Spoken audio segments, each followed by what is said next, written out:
c'est la cata. C'est la cata, la catastrophe. En vrai, pas tant que ça, je vous rassure. Donc, j'ai commencé les playtests locaux. Locaux, ça veut dire que je les fais physiquement, que je suis présent. Et en plus, je vais essayer de participer au playtest. Je vais essayer d'être joueur. Les résultats sont super intéressants. Et donc, je vais profiter de cette vidéo pour expliquer la manière dont je fais les tests, quels sont mes plans par rapport à ça, comment je procède tout simplement. Je vais également expliquer ce que je cherche dans les tests et les conclusions que je tire à partir de ceux-ci.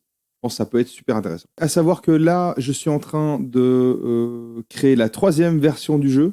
Et quand je dis version, c'est des versions majeures du jeu, c'est-à-dire de gros changements en termes de gameplay, voire des changements fondamentaux des mécaniques. Et ça s'est fait tout simplement suite au test. Tout d'abord, je vais parler un peu de la méthodologie, parce que j'applique certaines méthodologies au test. Je pense que c'est très utile d'avoir une certaine rigueur et une certaine méthodologie pour pouvoir tirer le meilleur parti de ces tests. Ensuite, j'expliquerai comment j'applique ces méthodologies à mes tests et comment j'adapte mon jeu à partir des conclusions que je fais de ces tests. J'applique certaines méthodologies parce que je pense qu'il est important de ne pas perdre son temps et de ne pas faire perdre son temps aux gens qui sont là pour tester le jeu, qui sont là pour nous aider. Ça va faire un petit peu pompeux, mais pour les tests, je m'inspire de méthodologies qui sont issues du milieu de la tech et qui sont aujourd'hui plutôt admises dans la plupart des secteurs.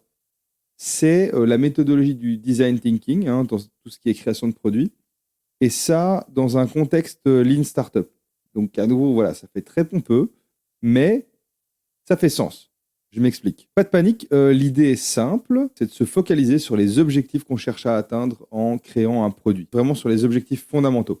Pour pouvoir se focaliser là-dessus, on va premièrement les définir, et ensuite, on va créer un produit minimum viable qu'on va pouvoir directement envoyer en test. Comment on fait ces tests ? À partir du produit minimum viable, on va tout simplement faire des hypothèses, les tester et tirer des conclusions des résultats de ces tests.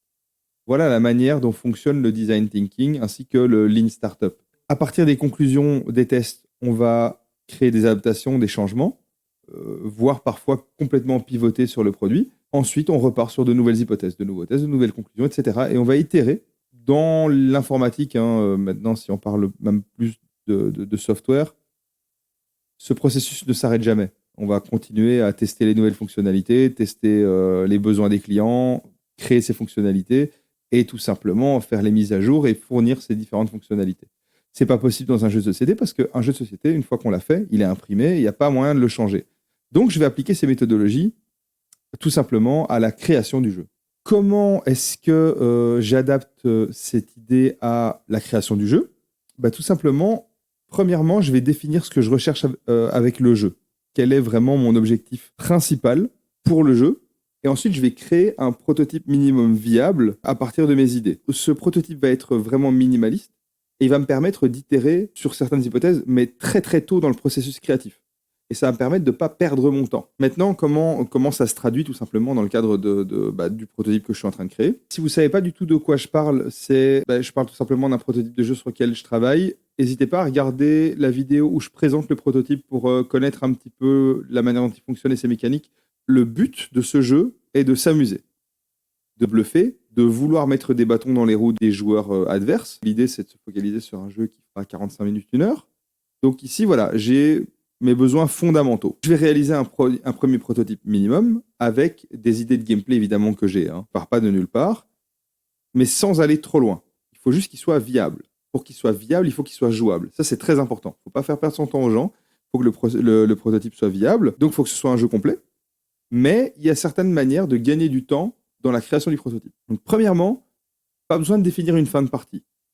Il faut pas spécialement avoir une fin de partie définie. C'est-à-dire que moi, pendant le test, je peux dire au bout de 40 minutes, OK, c'est bon, on a assez, on recommence, ou c'est bon, j'ai assez d'informations, on peut s'arrêter là, voilà.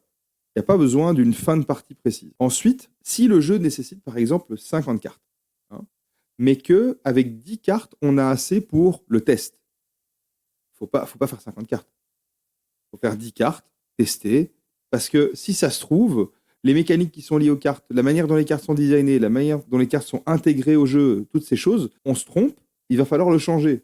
Donc en fait, c'est une perte de temps de proposer directement 50 cartes, tout simplement parce qu'on risque de devoir complètement tout changer. Ce qu'il faut, c'est que ce prototype minimum viable soit le plus tôt possible sur les tables pour qu'on puisse le plus tôt possible itérer sur certaines hypothèses. Donc, à partir du moment où j'ai un prototype minimum viable, je vais pouvoir commencer mes tests. Et les premières hypothèses que je vais avoir envie de tester, c'est premièrement, il faut que le jeu soit jouable. Deuxièmement, il faut que le jeu soit fun. Donc, les hypothèses, c'est le jeu est jouable, le jeu est fun. Comment je vais tester ça? Je vais mettre des gens autour d'une table, je vais jouer avec eux. J'ai deux manières d'évaluer ces hypothèses. J'ai premièrement mon propre ressenti, ainsi que la lecture du langage corporel des joueurs autour de la table. Et deuxièmement, j'ai la possibilité de demander un feedback objectif. Pour moi, après ces premiers tests, le résultat était sans équivoque. Le jeu n'était pas fun. Le jeu était jouable, mais il n'était pas fun. Donc, il faut que je change certaines choses dans le jeu. Mais je vais aller un petit peu plus loin, évidemment, parce que durant les tests, j'ai pu ressentir certaines choses. Donc, premièrement, le jeu, pour moi, il n'était pas assez fun parce qu'il fallait beaucoup trop calculer. Fallait calculer la gestion des ressources, fallait calculer combien on en prenait. Il y avait trop de limitations dans le nombre d'actions des ouvriers, ça ajoutait trop de frustration. Même si un jeu de placement d'ouvriers, c'est globalement un jeu de frustration, choisir, c'est renoncer. Dans ce cas-ci, c'était trop important dans l'expérience de jeu. Ensuite, il faut trop de temps pour commencer à créer des jouets. Créer des jouets, c'est le cœur de ce jeu. Donc, à partir du moment où il faut trop de temps pour y arriver, c'est dommage. Il fallait au moins 4 tours pour commencer à créer des jouets, c'est beaucoup trop long. Moi, je misais beaucoup sur des cartes pouvoir qui allaient pouvoir retourner la partie, etc. Dans ce cas-ci, par exemple, il y avait des cartes qui étaient inutilisables tout simplement parce que les cartes impliquaient un malus collectif qui s'appliquait même à la personne qui jouait la carte. Donc, personne ne jouait ces cartes. Donc, il va falloir que je trouve un autre moyen d'implémenter ça ou alors que je les retire. Dans mes objectifs de base, je n'ai pas spécifié de thème. Donc, celui-ci est interchangeable. Par contre, j'ai besoin d'un thème pour amener un produit minimum, un prototype minimum viable. Parce que le prototype doit être un jeu jouable. Pour être un jeu jouable, il lui faut un thème. Sinon, il manque quelque chose. Donc, ici, on est sur un thème d'usine de Père Noël.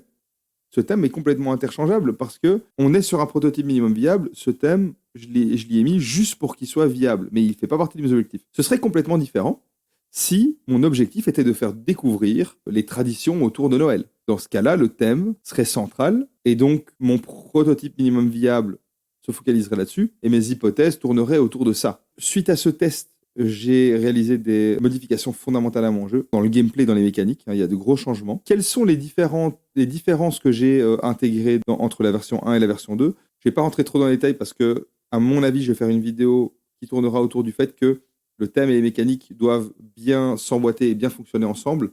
Et donc, ça fera l'objet d'une autre vidéo. Alors, ici, on est dans Tabletop Simulator. Comme vous pouvez le voir, j'ai deux versions. J'ai la V1, la V2. Je garde évidemment bien tout. Ici, on est sur la première version. Je vais me focaliser uniquement sur les choses importantes. Donc, je ne vais pas parler de tout le gameplay du jeu. N'hésitez pas à aller voir les autres vidéos pour comprendre comment le jeu fonctionne. Ça, ce sont des recettes. Il fallait mettre la recette ici. Ensuite, avec l'ouvrier, il fallait produire. Donc ici, on disait un cube, c'est un bois. Donc, donner un bois, récupérer un cube. Si je voulais produire autre chose sur ces lignes de production, il fallait que j'enlève, que je mette la recette. Je ne sais pas si c'est clair, mais c'est assez lourd comme processus. Ici, pareil, il fallait mettre des recettes de jouets, mettre un ouvrier ici et tout simplement produire des jouets. La recette restait sur place et on produisait des jouets en se mettant là. Donc c'était assez lourd comme processus, c'est-à-dire que pour créer des jouets, il fallait placer les ouvriers sur les différents emplacements pour récupérer des ressources. Avec les ressources, il fallait créer les pièces, mais pour ça, il fallait que la recette de la pièce soit présente sur la ligne de production. Avec les pièces qu'on avait créées, il fallait assembler des jouets, mais pour ça, il fallait que la recette du jouet soit présente sur une table d'assemblage. Les recettes, on pouvait les acquérir ici dans le laboratoire. Ici, on a les cartes Magie de Noël. Donc là, pas de grand changement, c'est les cartes que les joueurs pouvaient jouer. La disparition ninja, par exemple, si un ouvrier est sur un lieu sur lequel il y a une créature, on peut se déplacer, ce genre de choses. Ici, par exemple, on a la tempête de neige. La moitié des ressources présentes sur les lieux de collecte sont arrondies à l'inférieur et retirées du plateau avant que les joueurs ne collectent.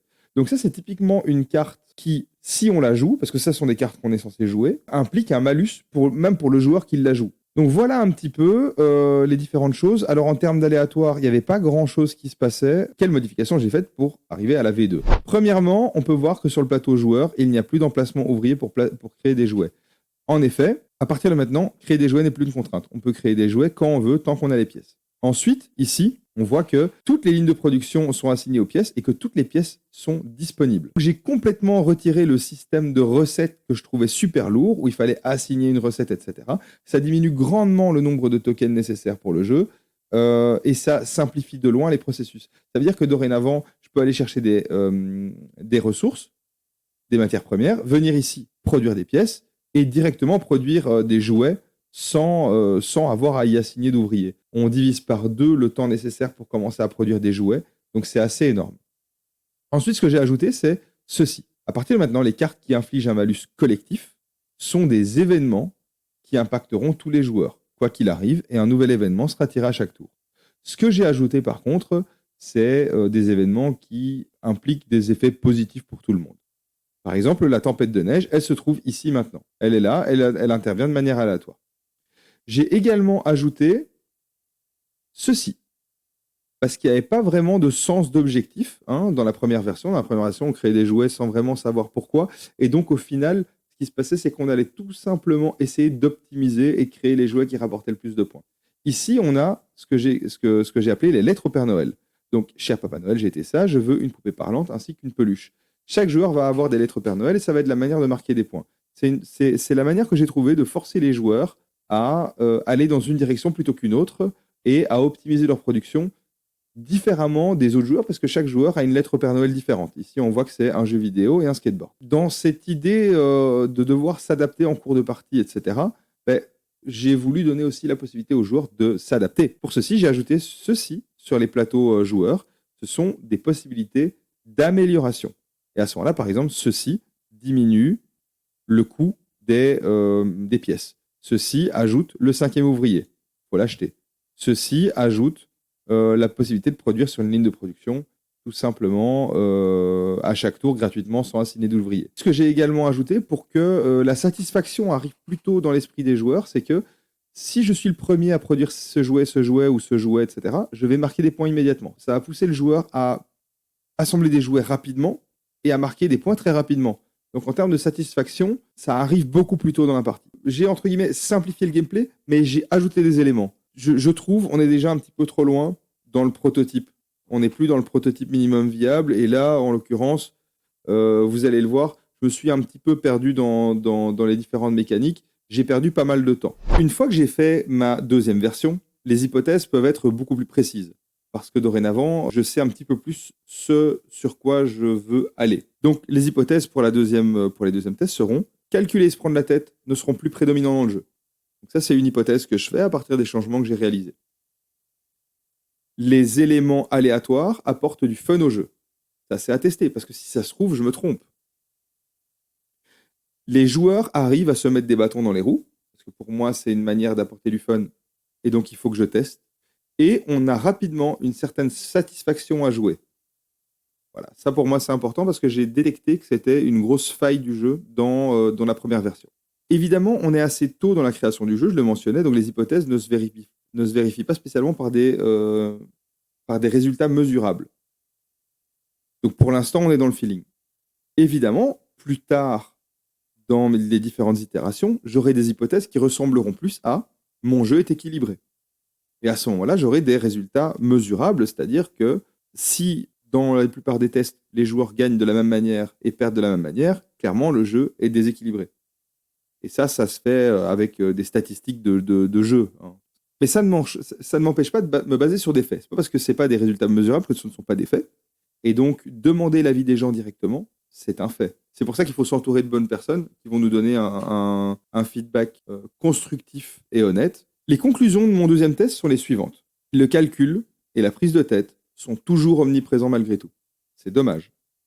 On a fait une partie de 8 tours au total. À la fin, j'avais mal à la tête, tout simplement.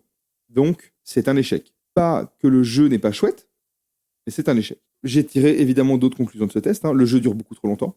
Parce que 8 tours, ça nous a pris 2h30 et moi, je veux faire un jeu qui tourne autour des 45 minutes, 1 heure. Par contre, les événements aléatoires ajoutent réellement du fun et forcent les joueurs à s'adapter. Ça, c'est quelque chose d'intéressant. Les cartes que les joueurs jouent amènent également du fun et forcent également les joueurs à s'adapter. C'est les faire chercher et ça fonctionne. Les cartes lettres au Père Noël sont un moyen fun d'orienter la partie des joueurs et de les focaliser sur des objectifs différents les uns des autres.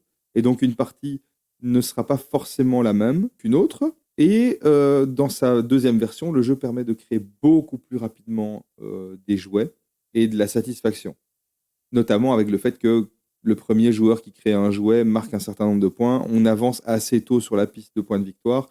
Donc ça amène à une certaine satisfaction un petit peu plus tôt. Malgré tout, ça met trop de temps. Les résultats sont très intéressants. Il y a des problèmes à régler. Et il y a d'autres choses à garder. Donc à ce moment, les conclusions sont les suivantes, hein, après les deuxièmes tests. Je dois garder les éléments perçus comme fun, et je dois repenser le gameplay. Je dois repenser complètement le gameplay, parce que si après la V1 et la V2, je détecte toujours les mêmes problèmes, ça veut dire que c'est un problème de mécanique. Et donc, dans ce jeu-là, je sors le concept de placement d'ouvriers. C'est assez gros comme changement, hein, mais je pense que fondamentalement, le jeu ne sera pas énormément différent. Mais malgré tout, c'est un changement de mécanique fondamental. Je veux plus de placement d'ouvriers, ça amène beaucoup trop de prise de tête et ça amène trop de manipulation. Ça fait perdre beaucoup de temps aux joueurs en termes de gameplay. Je vais évidemment continuer à itérer de cette manière. Je vais tester tout ça dans les playtests locaux et la majorité des modifications vont se faire dans les playtests locaux, hein. Même le début de l'équilibrage ou d'autres hypothèses mesurables comme par exemple le temps de mise en place ou le temps de rangement, tout ça, ça doit être mesuré. Bah, tout ça, c'est les tests que je vais continuer à faire de manière locale en étant présent. Une fois que je suis satisfait avec le jeu et avec le début de son équilibrage, bah, commenceront par exemple des playtests à l'aveugle. Les playtests à l'aveugle, c'est voilà le jeu avec ses règles, je ne suis pas là pour expliquer, débrouillez-vous.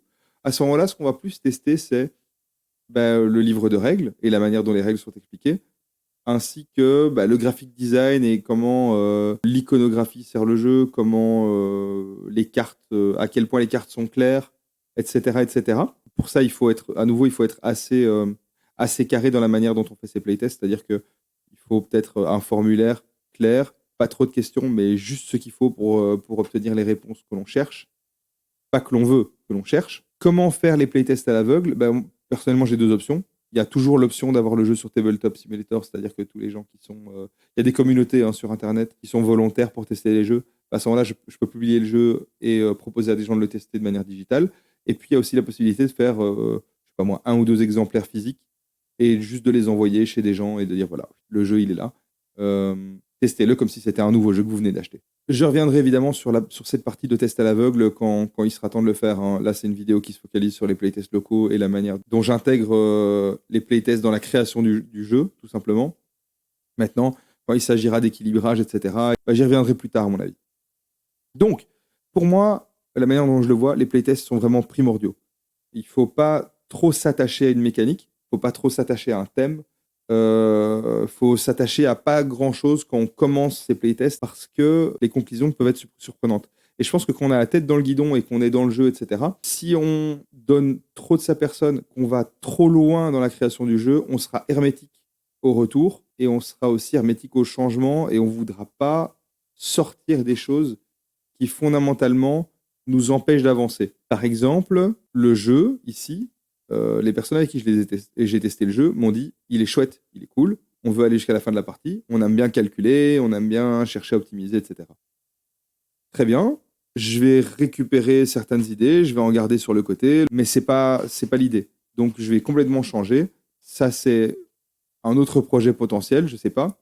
Moi, mon objectif, c'est de faire un jeu fun, c'est de faire un jeu qui prend pas trop de temps, c'est de faire un jeu où on se prend pas trop la tête. Tant pis. Même si le jeu, moi, j'ai bien aimé y jouer, même si les gens avec qui je l'ai testé ont bien aimé, je garde les idées dans ma tête, quelque part, dans un coin, mais je le change. Je le change parce que c'est pas ce que je cherche dans mes objectifs fondamentaux. J'espère que cette vidéo a été intéressante. Le sujet est un petit peu pointu. Je suis pas sûr de savoir ce que je fais, donc n'hésitez pas à commenter, à partager des expériences, etc. Toutes ces choses dans les commentaires, évidemment. Abonnez-vous, suivez si vous avez envie de suivre la suite du projet. Puis il y a d'autres vidéos, hein, n'hésitez pas à regarder la chaîne. Sur ce, un grand merci et des bisous.